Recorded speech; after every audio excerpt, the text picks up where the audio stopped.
எப்பல்லாம் போர் வரப்போகுதோ, அப்பல்லாம் தங்க விலை உயரும். இது ஒரு கான்செப்ட்டுங்க. புரிஞ்சுக்கங்க.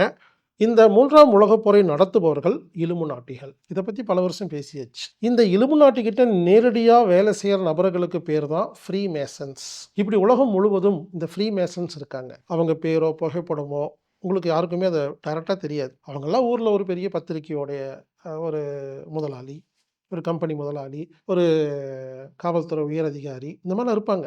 ஜட்ஜ் இந்த மாரி நெறைய பேர் இருக்காங்க ஃப்ரீமேசன்ஸ். இவங்கலாம் சேர்ந்து தான் இந்த உலகத்த ரன் பண்ணிட்டு இருக்காங்க. அடுத்து என்ன நடக்கணும் அப்படிங்கிறத முடிவு செய்றாங்க. இலுமினாட்டி கிட்ட நேரடியா வேலை செய்ற நபர்களுக்கு பெயர் தான் ஃப்ரீமேசன்ஸ். இவங்க எல்லாத்துக்கும் இன்ஃபர்மேஷன் முதல்லயே வந்துரும். என்ன நடக்கப் போகுது, என்ன நடக்கும் அப்படிங்கிறது. அப்போ இந்த 3ஆம் உலகப் போர் இப்படி நடக்கப் போகுது அப்படிங்கிற இன்ஃபர்மேஷன் கிடைச்சோனே, இந்த இலுமினாட்டிகளும் அவங்க கிட்ட வேலை செய்கிற ஃப்ரீமேசன்களும், இல்ல அவங்களோட குழுல இருக்கிற எல்லாருமே என்ன பண்ணுவாங்கன்னா, அவங்ககிட்ட இருக்கிற எல்லா பணத்தையும் தங்கமாக, வெள்ளியாக மாற்றுவார்கள். ஆமாங்க. ஏன்னா 3ஆம் உலகப் போர் நடக்கும் பொழுது பணத்துக்கு மரியாதை இருக்காதுங்க. மதிப்பு இருக்காதுங்க. நானு பல வருஷமா சொல்லிட்டு இருந்தேன். இந்த க்ரூட் ஆயில் வந்து 0க்கு போகும்ன்னு சொன்னா யாருமே நம்பலீங்க. ஆனா ஒரு நாள் க்ரூட் ஆயில் மைனஸ்க்கு போச்சு பார்த்தீங்களா? நடந்துச்சு. அந்த மாரி இந்த உலகப் போர் சமயத்தில எப்படி இருக்கும்ன்னு கேட்டீங்கன்னா, பணத்துக்கு எங்கேயுமே மதிப்பு இருக்காது. நீங்க எத்தன கோடி கையில வச்சாலும் அதுக்கு ஒண்ணுமே பிரயோஜனமே இல்ல. இது போன்ற போர் வரும்பொழுது தங்கம், வெள்ளிக்கு மட்டும் தான் மரியாதை. அது மட்டும் தான் வேல்யூ. நீங்க எவ்வளோ ஏக்கர் இடம் வச்சுக்கங்க. அதில விலையெல்லாம் குறைஞ்சிரும். பேங்க்லாம் திவால் ஆயிருங்க.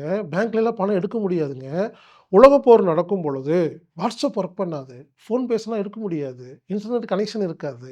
கரண்ட் இருக்காது. சாப்பாடு இருக்காது. பேங்க் எதுவும் இருக்காதுங்க.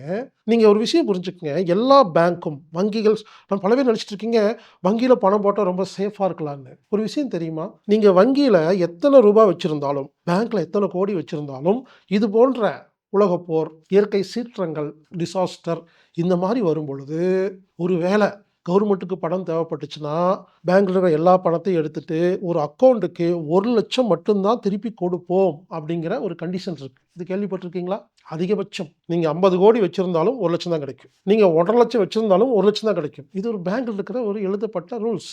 அப்ப இந்த மாரி போர் நடக்கும்பொழுது என்ன ஆகும்னா, நீங்க பேங்க்ல எவ்வளோ கோடி வச்சிருந்தாலும், எவ்வளோ எஃப்டி வச்சிருந்தாலும், எதையுமே திருப்பி தரமாட்டாங்கங்க. பேங்க்கே முதல்ல இருக்காது.